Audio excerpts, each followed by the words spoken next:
Chapter 3. I knew I was different from the time I could talk and walk.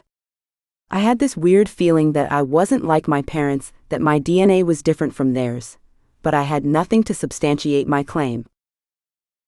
Asking my parents questions about how I looked and thought, and my interest in dead things didn't make a difference because they knew. They knew much more than I did since they were my parents. My mother said, "Those are not questions to ask loving parents who nurtured you and protected you since birth." All I wanted to know was if I had been adopted. I felt adopted. Not because my parents treated me different, but because I looked different from my father. He had dark hair and dark eyes, and my mother had the same. Their body shapes different from mine. They were more buxom and heavy-set. I, on the other hand, as thin as a rail. Now that is no reason to suspect that I was adopted, but it was curious. And my mother would say, "You're special." I knew that was a code word for something, and I didn't know what. From the stories told to me over the years, I was their only child. I had been born to them in my mother's change of life, at the age of 50. My mother and father tried to have children, and I came when they least expected or had all but given up on the task. When I announced to them that I wanted to go away to college in California, they were heartbroken. My mother couldn't stand to see me go away and leave her. On my graduation from high school and prom night, she sat down to talk with me, and I knew then I would get answers to questions that had plagued me throughout my life. "I have so much to tell you," she said, holding my hand as she sat on my bed. I stood nervously ready to bolt out of the room because I didn't want to hear anything about the birds and the bees, as my father would say, or anything that would mess up my night and confuse me for a lifetime. Maybe she thought that tonight was the best time, and since I had turned 18, she had better give me some answers to my questions I had posed to her over the years. "Look, Mother, I already know."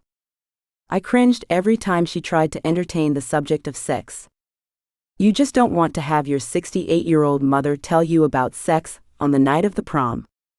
She probably couldn't remember the last time she had sex, and besides, things had changed from the time she and my father had been young and got it on in the back seat of their car or a motel room. Now we go in groups to the prom if we go at all. The only thing that will be happening is a lot of drinking and getting sick. But you don't know about this. Your father and I won't be around to guide you, and we are getting old. I didn't want to hear that either. On the night, I would feel free and happy to get out of the house with some friends. I thought it would be easy growing up with older parents, but they were doting over me and watched me, and had way too much time to devote to my upbringing. What I want to say is that you are special. I know that, Mom. You've told me that 1,000 times. I turn away from her and roll my eyes. What 18-year-old wants to know that she's special? Special comes with lots of responsibility. That means that she's easy to break, and must be held to a different standard than a plain old regular teenager. I had been protected all my life and told how special I was, and this was getting old too fast. My mother stood and adjusted my dress, and that's when she saw the tattoo on my back and wrist. She pretended that she didn't notice it. She pretended that she didn't notice the pink streak I had sprayed on a strand of hair in the front covering my eye. A blind man would have seen that, but she pretended that it wasn't there. And I pretended that it wasn't there also. She was good at that, pretending, I mean. And for some reason, I got into that mode of pretense. What else could you do when you're sheltered? Your father or mother brings you to school when you're in elementary and perhaps middle school, but high school, and that's when they had crossed the line. But they nevertheless did just that, and they would have brought me to the prom if I hadn't put my foot down. I think they were exhausted from protecting their special child. Turning to me and taking my hands once more, she said, "Look at you. You're so beautiful, and I want to see you as happy as you are now. But I don't want to alarm you because once I tell you this, it will change your life."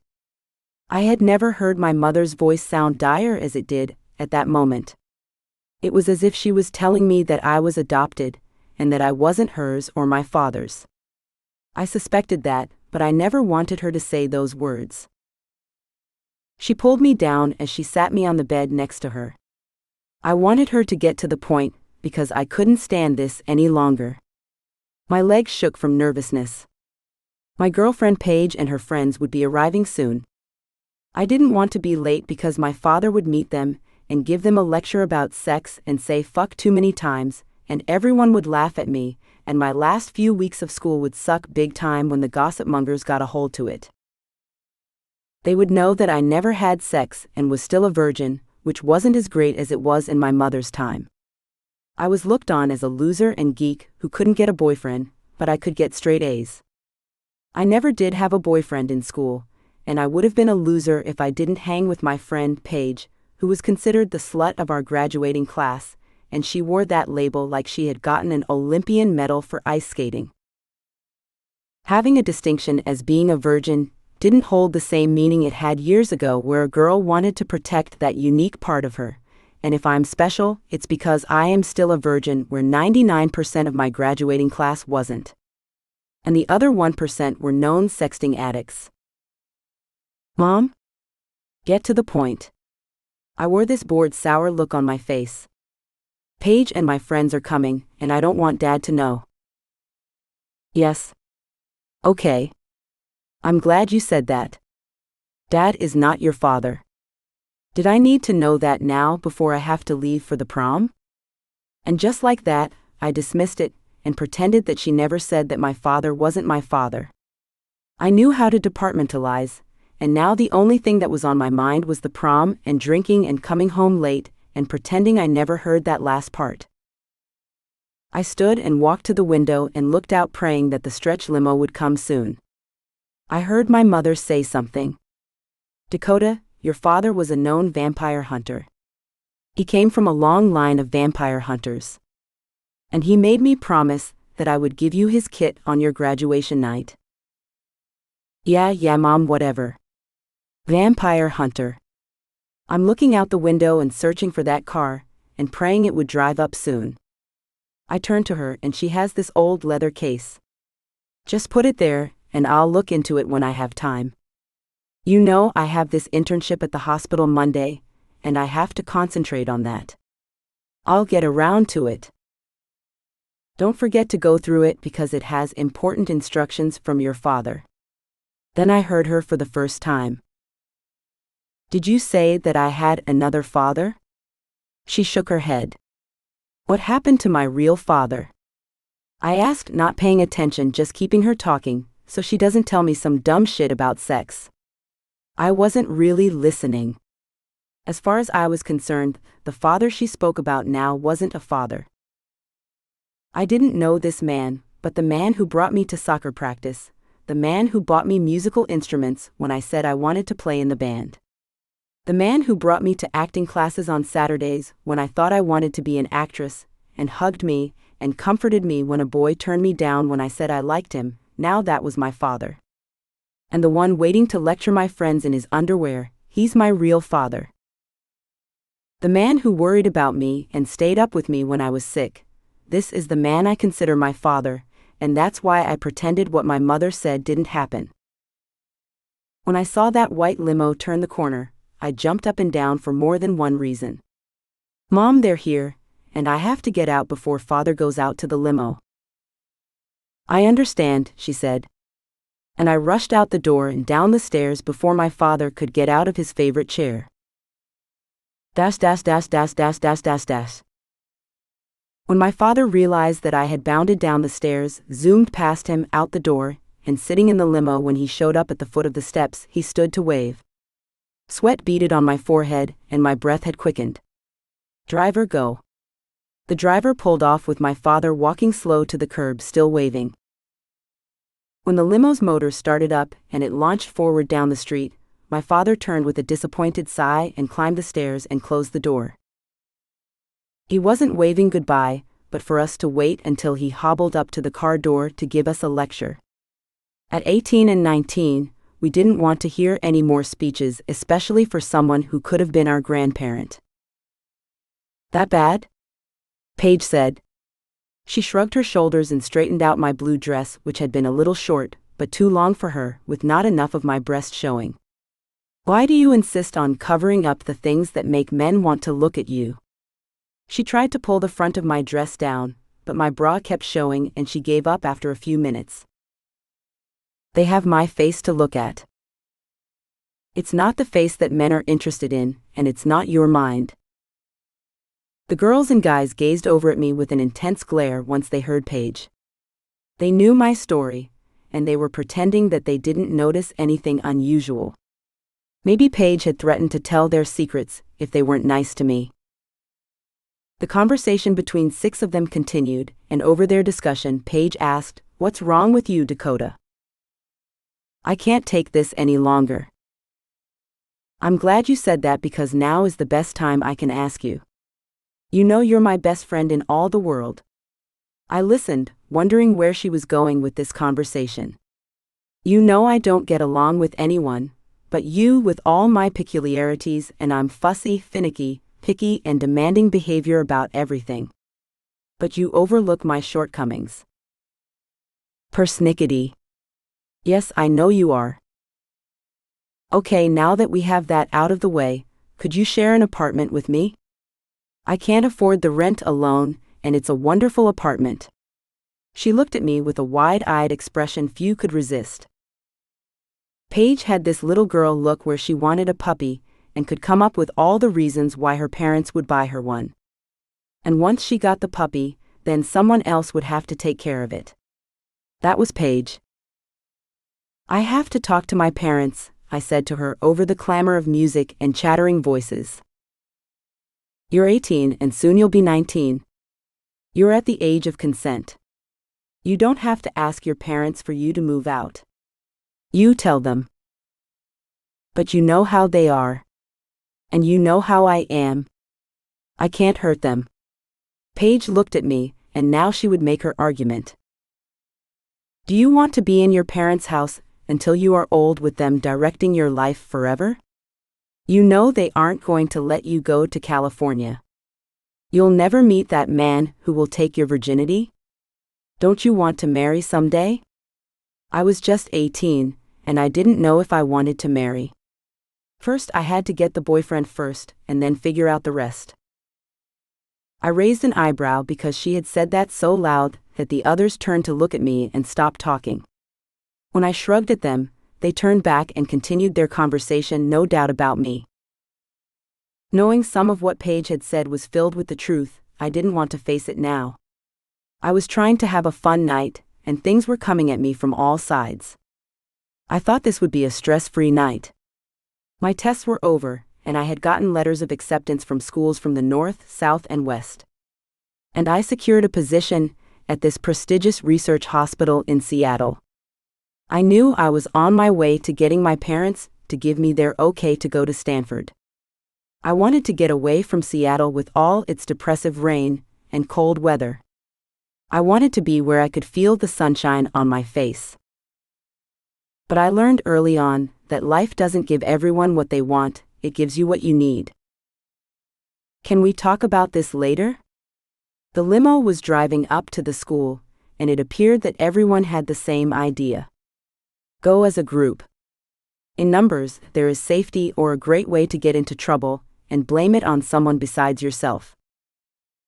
We entered the gym, which had been decorated by the juniors and our parents, in celebration of making it through 4 years of bliss or 4 years of hell. It all depended on your experiences. If you weren't bullied, then you could consider yourself lucky, but many weren't as fortunate as I had been. Paige grabbed my arm. Come on, let's dance.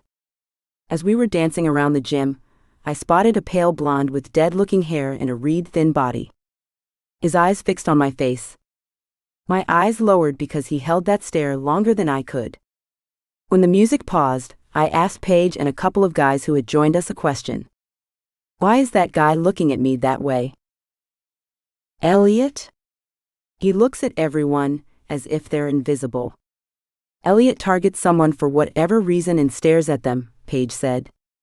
He probably isn't looking at you. I think he's high on something. You know he's been committed to a mental hospital in Minnesota a few times.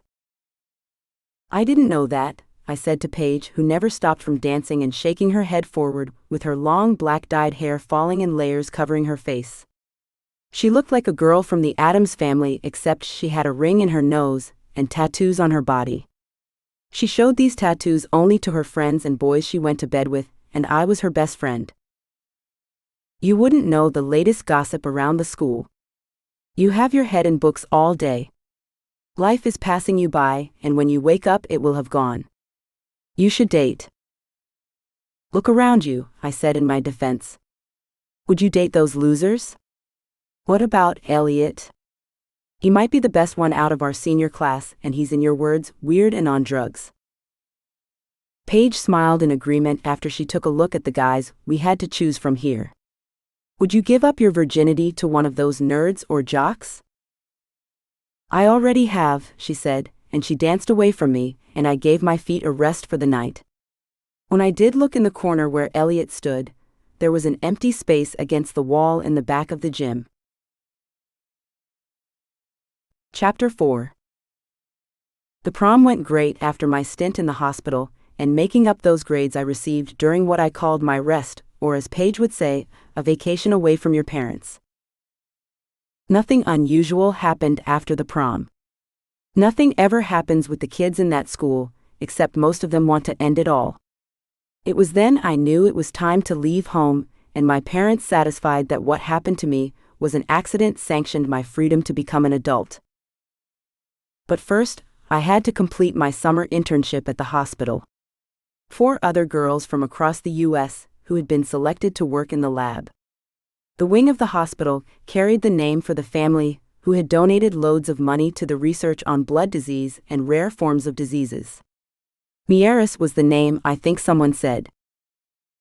Nervous, waiting to hear from the selection committee, I focused on moving in with Paige. Taking my clothes and boxes of stuff my mother said I needed. Finally got the call from someone who had a compelling voice. It was like solid oak. Strong. The voice didn't say much. Miss Dakota Bain, you have been chosen as a lab assistant at our hospital. You will receive your instructions shortly by email. I suggest you read everything. Goodbye?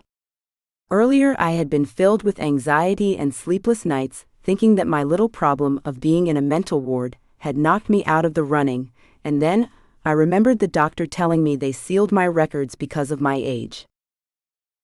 Then if I didn't have enough worries, I worried that I wasn't smart enough and whether I could handle the job. After waiting for the email, it came in and I was overjoyed, and it was real. But I gave myself other things to worry about. It wasn't the job that worried me. It was sitting in the same room with Dr. Ashton Mieres. Did I say Mieres? Yes, the one who's funding this research, and his family owns the hospital. I sat up straight and stared at the email. Rushing to my closet to decide on what to wear, I gave up in despair. I had nothing impressive, and I didn't want to wear what I wore to the interview. A white blouse and dark skirt. So I gave up and settled on a pair of dark pants and white shirt. What difference does it make? I'm going to work in a lab with rats? They'll have me walking around with one of those doctor coats anyway, I murmured to myself and closed the closet. It had been a week, and still, I didn't see Dr. Mieres. But he finally made an appearance during a PowerPoint presentation on how to safely work with blood. It wasn't anything new to me, and probably not to anyone else because we had done this before. But I wasn't exactly sure about what he wanted from us, or me. Dr. Mieres stood in the back of the room, and I watched as the female presenter kept eyeing the person in the white coat and smiling. It was a curious, sexy, nervous smile she wore on her heavily made-up face. So I turned around to see who was attracting her attention. The other girls turned also. Standing in darkness in the partial dim-lit room, a tall young man with a well-developed muscular body leaned against the door. His dark hair and eyes seemed to dance around the room, taking in all the young women sitting in uncomfortable chairs. His eyes and look on his face, absorbing every word of the presenter, but especially the women sitting in the audience. Dr. Mieres stood up straight, which showed how lean and handsome he appeared. He wore a small, sexy, thin smile. When my eyes met his, that dazzling smile turned sour and his brown eyes fixed on me. I couldn't read his expression, but it wasn't a warm one. His face switched to a cold, hard look immediately upon locking eyes with me. His dark hair accentuated his pale skin. He leaned against the wall with his hands in the pockets of his white coat, and through the dimness of the room, and when a sliver of harsh light hit him, he remained a handsome and stunningly good-looking man in his late 20s. My thought was he appeared to be too young to be a doctor, with such a sterling reputation, who had written scores of articles in peer-review science journals and published books and articles on rare genetic disorders. Earlier I turned to the Asian girl next to me and whispered, "Who is that?" "The doctor who supervises the lab." "Didn't you read the brochure?" She questioned and refused to answer any more question until the presentation. I wanted to tell her no, I hadn't. I had been busy. I had spent too much time trying to make sure I knew everything about the hospital and what's expected of me. And I had spent 2 weeks in a mental ward in Minnesota. And I had a prom and graduation after that.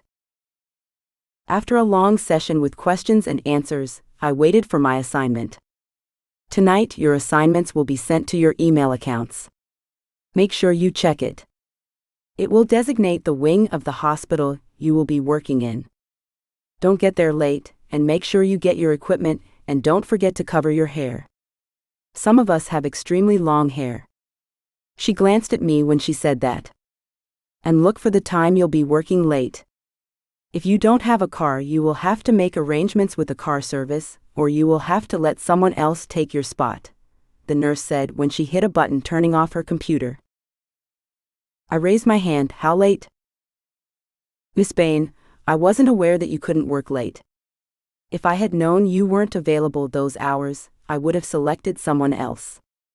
But Dr. Mieres insisted that I select you as the first choice." "It's not a problem. I just needed to know to inform my roommate that I would be late. Just expect to work late, that's all I know." And she turned, dismissing my concerns. When I walked out of the conference room into the light, my eyes settled on the handsome doctor standing at his office door, his hands placed in his pockets as before. His cold stare unsettled me. He didn't say a word as his eyes followed me. Where have I seen those eyes before? I questioned, as I shivered with every nervous step I made. I held my purse close to my body. My head lowered. I felt his cool eyes wander over me, first my hair, then my chest, and then my legs. In that few minutes, it was as if he had violated me just from a glance. I felt as if he had an X-ray machine, and I had just passed through it. We were dismissed to go home and prepare for tomorrow. Outside the hospital, it was dark, and I waved for a taxi, but got an Uber instead and stepped out minutes later at my apartment. It was a relatively new rental for Seattle, and the rent was reasonable, especially since Seattle was the home to tech companies, with new people coming and going year after year. I hadn't looked at my contract and found out how much I was making. I assumed it wasn't much for someone out of high school, and my father said that he would cover any expenses for as long as he could. Paige had gotten a position in one of the local hospitals because she wanted to become a nurse and meet a doctor and marry and have children. Me, I wanted a career. But little did I realize that I would soon have a career. One I didn't want or ask for. I entered the elevator and stepped off on the 5th floor. Made a right turn, and I placed the key into the lock and opened the door and entered the apartment. Good. I was safe behind the door when Paige came out of her room dressed. "I have this date with a guy from the hospital." "What's his name?" I asked, just in case something went wrong. I was always thinking ahead. Paige never thought for a second. She was one of those glass-half-full people and said I worry too much. "Oh, I don't know yet," she said to me, combing her dark hair in the mirror. "What do you mean you don't know yet?" I dropped my purse on the counter and turned to her. He hangs at this club, and I'm going there with a few girls and guys I met who graduated from the public high school. We've graduated, and I don't like hanging out with our friends from Holy Cross. We're grown now, and I don't have to hang out with them anymore. The public school kids have far more fun than we've ever had. After taking off my low heels, I plop down in one of the chairs and glance at Paige with a raised eyebrow. She knows I don't approve of her choices, but what can I say? She wasn't the one who took her mother's pills and ended up in an institution. The guy I'm going with is an intern, she said, raking her hands through her hair as she gawked at herself in the mirror, and then slivering on another coat of red lipstick, but I'm only going with him to meet this doctor I had my eye on. I have this plan where I bump into him, and then go home with him. The intern is studying to be an anesthesiologist. He works at the same hospital, and he could tell you stories. Save the stories. I thought you said you had your eyes on a pediatric surgeon. Paige straightens her black blouse and tries to loosen up her black jeans that are too tight even for her to wear over her rail-thin body. At 18, we both could use a home-cooked meal instead of a diet of pizza and Mountain Dew. I changed my mind. The one I have my eyes on is a plastic surgeon. He would make more money, and he doesn't have to be away all the time. I like to fuck, and when you get calls all times of the night from women with sick children, that could be a bummer and screws up your sexual life. So I don't get it. You're hanging out with an anesthesiologist who isn't yet an anesthesiologist to catch a plastic surgeon? They know all the doctors. Do you see where I'm going? Not really. She shakes her hair one more time for fullness and darkens her eyes. She's pretty but looks like someone gave her two black eyes. Then she turns to me. Dakota, what are you going to do tonight? Why don't you come along? I have to work long hours tomorrow. And I don't know when the email will come, and I have to get it, and then prepare for work. That seems like a lot when you're not getting paid for it. There are some things you have to do for free, but I am getting paid, I said to her. I need this on my resume, and the money to pay for my books and this rent, remember. Still planning on going to Stanford. How will you afford it? I'm hoping they offer me a paid scholarship for the first 4 years, and I plan on working my ass off, and have them offer me another one in their research lab. My parents have money saved for me to go to college, but I don't want to take all their money and put them in hock. Stanford is expensive. I've considered working. I'm going to ask if the research hospital needs me for more than 3 months. But I'm not crossing my fingers. I have a plan B. I make this loud sigh and drop my head and bite my nails. What's wrong? There's this drop-dead gorgeous doctor over the lab, and he looks at me as if he hates me. He doesn't hate you, Paige says to me. He's afraid that you can see how much he wants to get into your pants. Please. Can we talk about something else? What else is there to talk about at our age? Men, money, and fucking good-looking men. Now take me. I haven't been as lucky as you. I've been in more foster homes than you can shake a stick at, and each time I had to fight off my so-called father. Foster father, but he was supposed to be a father. Not wait until my unknowing and uncaring foster mother went to sleep, or left me in their summer cabin with him. But then that's old news. She glanced at me, looking at my wide eyes and sad expression. I wondered about Paige. Maybe she was looking for someone to love her. I wanted to hug her at that moment, but I knew she didn't like hugs. But I did, and I needed one at that moment. Instead, we gazed at each other, sensing each other's pain. Don't be so shocked. I never told you because I knew you would feel sorry for me. Don't feel sorry for me. It taught me about men and life. Something you were spared to your detriment. You have this notion that you will fall in love with a handsome prince, and he will sweep you off your feet and take you away, and you will live happily ever after. The difference in you and I is I'm going after my prince, good or bad, and I'm not waiting for him to come along someday. You have me wrong. I don't think I want to get married. I think there's something wrong with my mother. She's talking about my father not being my father. And how it's my duty to keep up my father's work as a vampire killer. Paige raised an eyebrow and smiled. No. Fucking get out of here. You with your blue eyes and he and your mother have dark hair and black eyes. Now go figure. It's possible that they're your parents, but not likely. I don't think there's anything wrong with your mother. And as far as vampires are concerned, I believe in them. I rolled my eyes because now I see the other side of Paige. Maybe she wasn't all there, but then perhaps she was. Who's to say? I followed her around and became her friend because she made me laugh. I thought I knew her, but there were some things I didn't know and didn't care to know. I wanted to pretend that she never said or implied that she had been molested. And now the vampire stuff. I wasn't completely sold on that idea, even though I thought they were responsible for me not sleeping.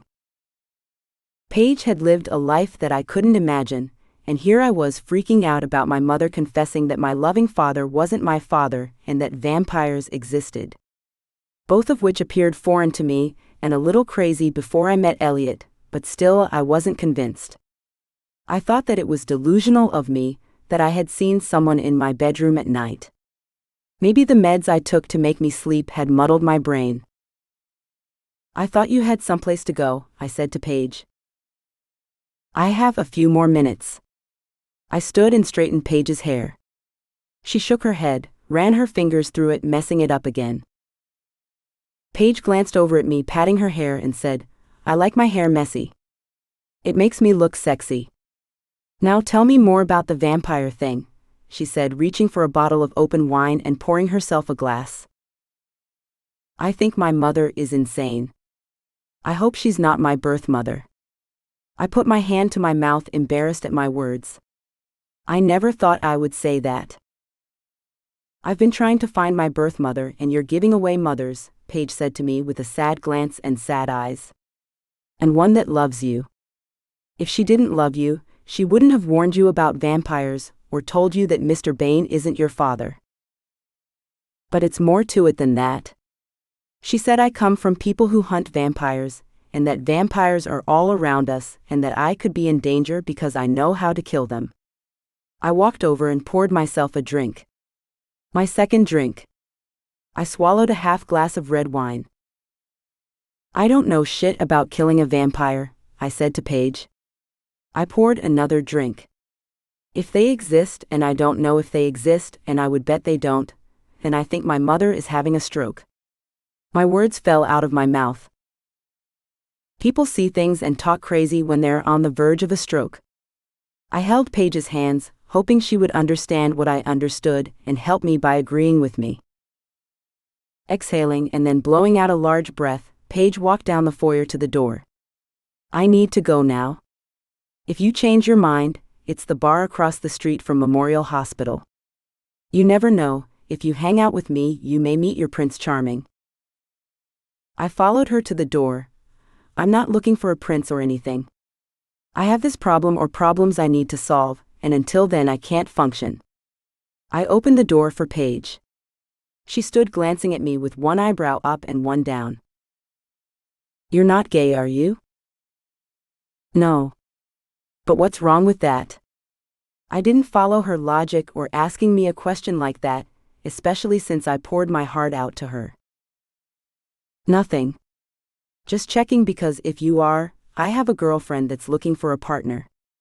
I shook my head, wondering if she heard me at all. You'll have to look somewhere else, matchmaker. She smiled at me and strutted through the door wearing her signature black jeans, black blouse and black leather jacket.